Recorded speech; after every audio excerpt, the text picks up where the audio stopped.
What's up guys, Happy New Year! First of all, the official Bilibili account posted this amazing illustration featuring Janus in the front and center, and I just wanted to show everyone who hasn't seen it already. Laffy and Lion are also in it, but we all know who the main attraction is. Next, there's this spreadsheet that I did not personally make. The creators are listed right here. What this is a compilation of all the special interactions in the Live 2D scenes we have. I can't confirm that it's fully comprehensive, but it is definitely super helpful for anyone who purchases a lot of skins and can't keep track of all the interactions in each one. I'll leave it linked in the description. Okay, now it's time for the main subject of the video, which is my tiering for Lexington 2 and Cowpens. I'll start with Cowpens. She's pretty much trading blows with the Unicorn as a campaign healer. Most of the best campaign ships at the moment happen to be destroyers, with the likes of Z52, Laffy 2, Eldridge, Retrofit, William D. Porter, and so on.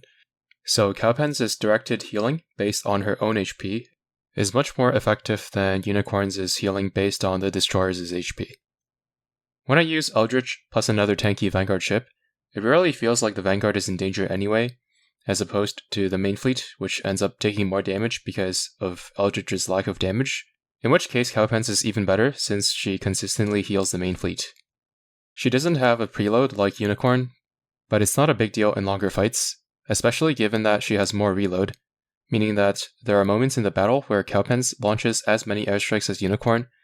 Not that you can compare their healing based on the number of airstrikes anyway, since they heal differently. As for her weaknesses, she doesn't really have any. Aside from her healing, her own damage output and survivability is top of the line compared to other healers too. The only place where you might not want to use her is if you're using like 2 cruisers with over 7k total HP each in the Vanguard, or the battle ends within 20 seconds or so, but those situations are exceedingly rare. I've slotted her into my tier list in the healer category right behind Unicorn, but I don't think she's any worse at all. I'm just leaving Unicorn in front to pay respect to the OG. Now, we have Lexington 2. After leveling her, the first thing I did was try her out against Yorktown meta, in the same Kearsarge Yorktown 2 fleet I was using before with Fritzrume. Now, she is capable of replacing Fritzrume here and still one-shotting the boss, but the consistency is noticeably lower due to her lower damage against medium. I don't think it's a big deal because she's missing a lot of her kit against medium armor, namely the specialized damage buff against light armor and a lot of power from her barrage modifiers. Fortunately, we now have Wichita meta permanently available, which is a very good place to test because she's sufficiently tanky to not get one-shot with 0 effort, and she also doesn't give herself any weird defensive buffs that skews fleets based on when they attack. Using this fight, we can look at the performance of a 3-strike comp with Lexington and Yorktown, compare it with a 4-strike comp, and also compare them with other substitutions. The difficulty of the fight comes from her chains keeping your Vanguard in place, and just generally dealing a lot of damage to them, so Eldridge is a must. With Eldridge plus 1 more tank, the Vanguard stays alive consistently enough. I didn't fully set up the Vanguard because I don't want to consistently one-shot the boss, so we can actually see the difference in damage in case all the main fleets are capable of one-shotting Wichita with ease. We need the total damage at the end to vary and not just be the full HP of Wichita every run. The Vanguard deals very little total damage, typically less than 50k or 4% of the total damage, so even one of them die prematurely, it doesn't really affect the outcome much. I did discard the runs that didn't make it to the end though. In a real run of Wichita meta, I would use Trafalgar or Aurora in the last slot, depending on whether Aurora can stay alive consistently with the protection of Eldridge. Looking at the results, here are all of the configurations I tested with the exact same Vanguard. All of the raw footage of these tests will be available in the description, but they will probably not be finished uploading on the same day this video goes up. First, I wanted to see the difference between a 3-strike setup using a Sky Raider on each carrier, and a 4-strike setup using Yorktown's cooldown reduction to get 4 strikes on Lexington even with a Sky Raider. As expected, the 4-strike setup turned out to be superior because it deals higher total damage.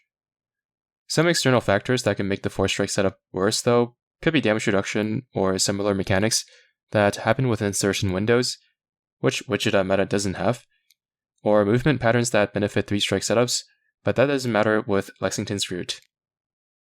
Also, if we had access to 4 AD1 Sky Raiders, 2 for each carrier, that would likely make the 3-strike setup better than 4-strike setup, but as of now, we are limited to just 1 for each carrier.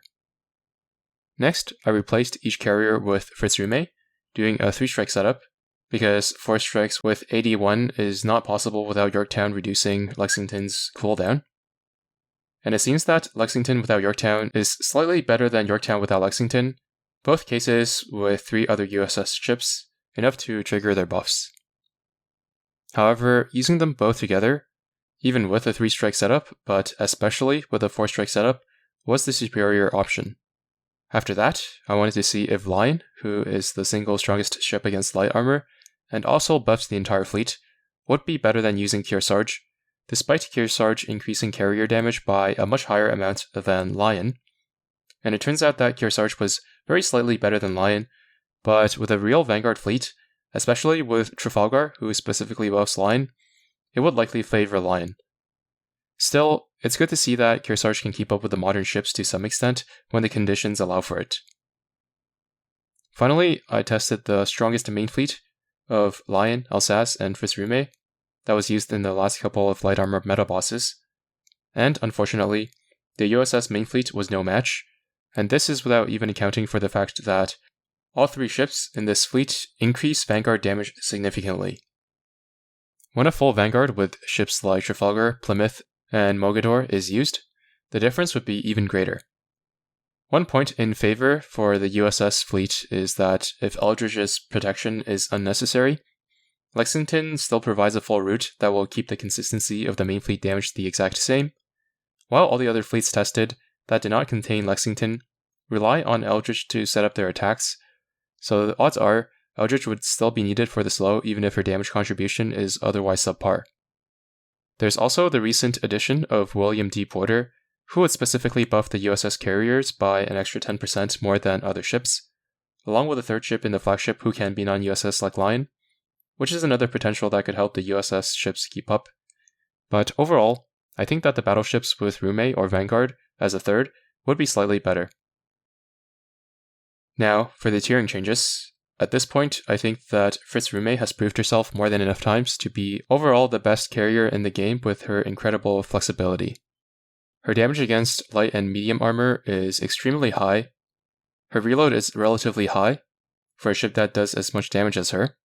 And her 30% slow, which is not usually enough by itself, ends up being quite impactful when stacked on top of Trafalgar's 15% slow. The only thing you can really knock her for is her damage against heavy armor, which I think is also less important now than before with the addition of Mecklenburg guns making battleships very effective against heavy armor.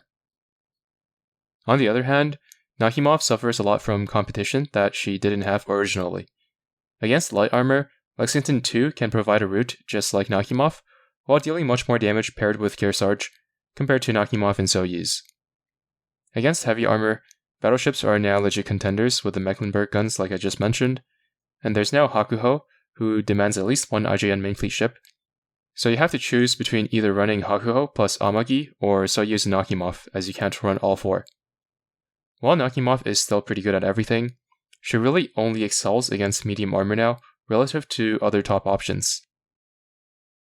Between Nakhimov and Lexington 2, Nakhimov is slightly less restrictive, having only to pair with Soyuz and also has good performance against light and heavy armor, while Lexington wants 3 USS and excels only against light armor. So I'll put Lexington 3rd for now, since she has a route unlike Amagi and Hakuho.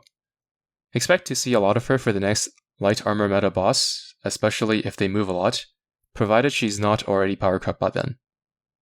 I also wanted to do something similar to test Hakuho against other heavy armor options like Mecklenburg, but the only heavy armor bosses we have that are archived are Arizona and Rodney Meta. Rodney Meta is unlike any other fight with her annoying mechanics, so Arizona Meta is the only one I can test on. But she dies with a full main fleet loadout without any help whatsoever from the Vanguard, so I can only test duos like Hakuho plus Amagi, or Mecklenburg plus Lion, and then extrapolate from the results. Looking at it now, this event is quite stacked, introducing one of the best destroyers, carriers, and healers to the game. Anyway, that's pretty much it for Lexington 2 and Cowpens. Thank you for watching, and see you in the next one.